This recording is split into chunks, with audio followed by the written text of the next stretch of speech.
বেআইনি নির্মাণ নিয়ে সরব হয়ে হাইকোর্টে মামলা করেছিলেন দিলীপ সাউ, আর তারপর থেকে শুরু তার পরিবারের প্রতি অত্যাচার।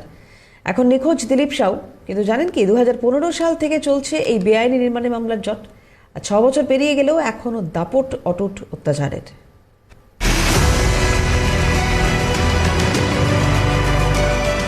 বেআইনি নির্মাণ নিয়ে মামলা করে মামলাকারী নিখোঁজ। মামলাকারীর পরিবারকে প্রতিদিন সহ্য করতে হচ্ছে দুষ্কৃতীদের অত্যাচার। তবে এই মামলার জট চলছে বহু বছর যাবত। দিলীপ সাউয়ের আগেও বেআইনি নির্মাণ নিয়ে মামলা করেছিলেন মণিপ্রসাদ সেন নামে এক সমাজসেবী। তারপর তাঁর উপরেও শুরু হয়েছিল দুষ্কৃতীদের অত্যাচার এতটাই বেড়েছিল, মামলা ছেড়ে বেরিয়ে আসতে বাধ্য হয়েছিলেন মণিপ্রসাদ নামে ওই সমাজসেবী। ঠিক কী ঘটেছিল ঘটনা খুলে বলা যাক।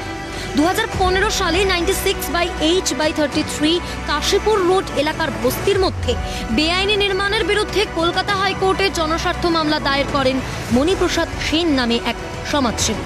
সেই সময় তাঁর উপরেও বিভিন্ন রকমভাবে হামলা করেন দুষ্কৃতীরা। অত্যাচারের এমন দাপট, অবশেষে মামলা ছেড়ে বেরিয়ে যাওয়ার সিদ্ধান্ত নেন মণিপ্রসাদ। সব ঝামেলার অবসান এখানেই হয়ে যেতে পারত, অবাধেই চলতে পারত বেআইনি নির্মাণ। তবে সে সময় বাদ সেধেছিল কলকাতা হাইকোর্ট। তৎকালীন প্রধান বিচারপতি মামলাকারীর উপর অত্যাচারের কথা শুনে মামলার গুরুত্ব অনুধাবন করেন। এরপর মণিপ্রসাদ বাবুকে এই মামলায় অব্যাহতি দিয়ে রেজিস্ট্রার জেনারেলকে কলকাতা হাইকোর্ট মামলাকারী হিসেবে নিয়োগ করে। 2017 সালে এইসব বেআইনি নির্মাণগুলিতে বিদ্যুৎ লাইন, জলের লাইন, নিকাশি ব্যবস্থা বন্ধ করার নির্দেশ দেয় কলকাতা হাইকোর্ট।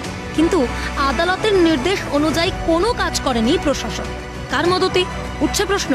এমত অবস্থায় যখন আদালতের নির্দেশ না মেনেই নির্মাণ চলতে দেখা যায়, তখন 2020 সালে আদালত অবমাননার মামলা করেন এলাকার বাসিন্দা দিলীপ সাউ। তারপর থেকেই মাফিয়াদের নজরে দিলীপ এখন নিখোঁজ। তার স্ত্রী, মেয়ের উপর অকথ্য অত্যাচার চলছে প্রায় রোজ। অভিযোগ এমনটাই, এমনকি জানা যাচ্ছে গত 24 নভেম্বর দিলীপের স্ত্রী, মেয়েকে মারধর করা হয়, গায়ে ঠেলে দেওয়া হয় গরম জল। দিলীপের স্ত্রী নমিতার বিরুদ্ধে আত্মহত্যায় প্ররোচনার অভিযোগ এনে তাকে বিনা কারণে জেল খাটানো হয় প্রায় 27 দিন। অভিযোগ উঠেছে এমনটাই, ছেলেকে পাঠিয়ে দেওয়া হয় হোমে। আজ দুষ্কৃতীদের অত্যাচারে সর্বস্ব খুইয়েছেন দিলীপ সাউয়ের পরিবার। পুলিশের নজরের সামনেই ঘটে চলেছে এই ভয়ঙ্কর অপরাধ। স্থানীয় কাউন্সিলরের দাবি, তিনি এই বিষয়ে কিচ্ছু জানেন না। তাহলে দিলীপ সাউয়ের পরিবারের মুক্তি কোথায়? কোথায় খুঁজে পাওয়া যাবে দিলীপ সাউকে? আর কতদিন চোখের জলে অত্যাচারের ভয় ঘরের এক কোণে বসে থাকতে হবে দিলীপের স্ত্রী, মেয়েকে?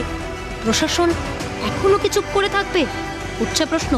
ক্যামেরায় সঞ্জীব চক্রবর্তীর সঙ্গে মফিজুল ইসলামের রিপোর্ট, ক্যালকাটা নিউজ।